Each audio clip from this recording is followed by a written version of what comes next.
Welcome to lesson 10 of CAD 101, where we're going to be going over 3D objects. So this one's just going to be an introduction video.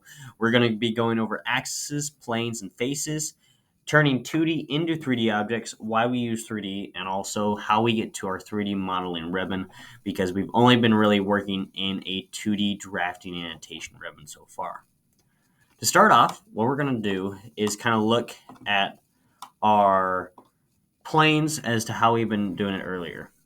So we have, as you can see, the screen line, which is our y-axis, and our x-axis. So we've been drawing all of our 2D drawings, such as solid object 1 here, in a 2D plane, which is our x and y plane. Now we will continue to draw all of our orthographic drawings in this plane, but if we want to really look at how we do 3D, I'm going to use my view cube over here and do an isometric view. And I'm going to come up to my visual styles, and I'm going to come over here and choose shades of gray, just so you guys can see this. As you can see, we have these 3 planes right here. You can see that we also have our X or our Z axis, which is our third axis, making it a 3D view.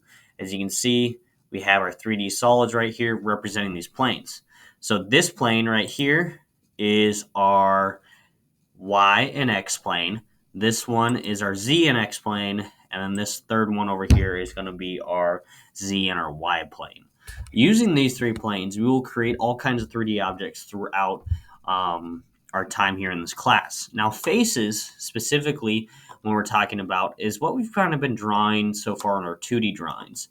These faces, like in our solid object 1 here, is what create our 3D objects.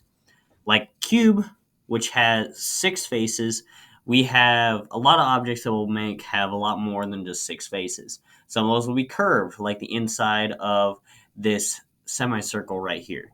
Some will be sloped, like this front face right here, etc. So all these axes, planes, and faces go into creating our 3D objects. So what we're going to do is I'm going to move back to our top view here, and I'm going to unfreeze the layer. And we're going to look at this box as instance of how we can take a 2D object into a 3D object. This origami box, which has been a pattern that's cut out, and this is basically our step 1 right here is our orthographic view. We've done this a lot where we've created 2D dimensional drawings based upon basically cut out of what this drawing would look like from each angle. Now we're going to do step 2, which is using this orthographic view and the new drawing commands that we will learn for our 3D modeling and turn it into a 3D model, just like folding up this paper box right here. And step 3 is our finished paper box, or in our case, our finished 3D model. Now this 3D model is where we can take it into a real world example. For instance, we can take this model over here, which is solid object 1, and we can 3D print this model. We can CNC it out. We can even do something that's called rendering.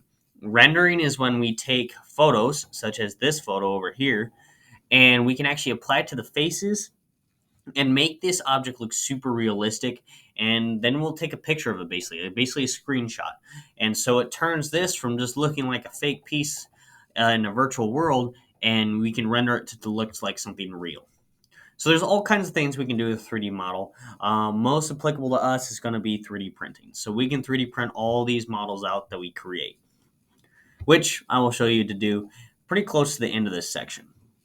So now that we've gotten a pretty good understanding of how all this works and how we take our planes and our faces, I'll teach you guys throughout this section how to use this interface and how to create these 3D objects. But first, we need to access all of our tools and commands.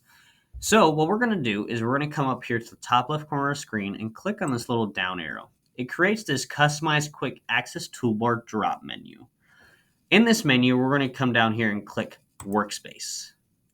This drop-down menu option is going to appear, and you can see we're currently on drafting annotation. This is the ribbon and toolbar we've been using this entire time of our class. Now what we're going to do is we're going to come down here and choose 3D modeling. This is going to have all of the commands that we're going to use. Now, It's up to you whether you want to type that command in or go up and find it in the ribbon, but I'll show you guys both ways as to access those commands because that's how we'll be using them.